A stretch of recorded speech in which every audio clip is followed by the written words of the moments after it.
শুধু আমি বলে তোমার সাথে সংসার করছি। আমি জীবনে সব থেকে বড় ভুল করেছি, তোমাকে ভালোবেসি, তোমাকে বিয়ে করি। কি হলো এখানে দাঁড়িয়ে কেনে? এমনি। টাকা নাই? তোমার কাছে 300 টাকা গেলে দাও না, আমি বেতন পেলে তোমাকে দিয়ে দেবো। ছি টনি ছি, তুমি কি মানুষ বলো তো? তোমার একটা দায়িত্ব বলে জিনিস নাই। টাকা নাই আগে বলবা, আসতাম না। আসলে তোমার শখ করে বললা তো, তাই আর না করতে পারলাম না। থাক, অনেক শখ পূরণ করেছো, আর করতে হবে না। ধরো, যাও বিলটা দিয়ে দাও গো। এত টাকা লাগবে না, 300 টাকা মতো দিলেই হবে। যা বলছে তাই করো। কইলে তোরা দাঁড়িয়ে থাকলি যে? হ্যাঁ হ্যাঁ আসছে, চলেন ভাই।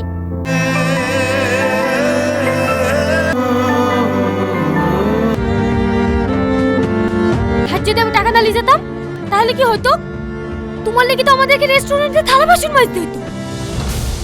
আমি বুঝতে পারিনি, কিন্তু তুমি বিশ্বাস করো, যেভাবে হোক আমি টাকা ম্যানেজ করে ফেলতাম।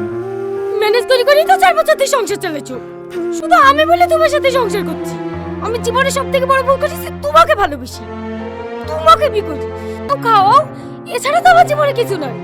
সকালের কথা বাদই দিলাম, একটু সুখ তো দিতে পারো। সালমা, আমি তো আমার মতো চেষ্টা করছি। যদি চাকরি না পাই তাহলে আমার কি করার আছে বলো? তোমার আবার কি করার থাকবে? তোমার কিছু করার মুরুদ আছে নাকি? মায়ের ওই 6000 টাকা পেনশন পাবো বলে মুখে ভাত ওঠে, নাহলে তোমার বসে থেকে পথে নামতে হতো। পার্ট 3 দেখতে চাইলে একটি লাইক দিয়ে কমেন্ট করেন আর সাবস্ক্রাইব করতে ভুলবেন না।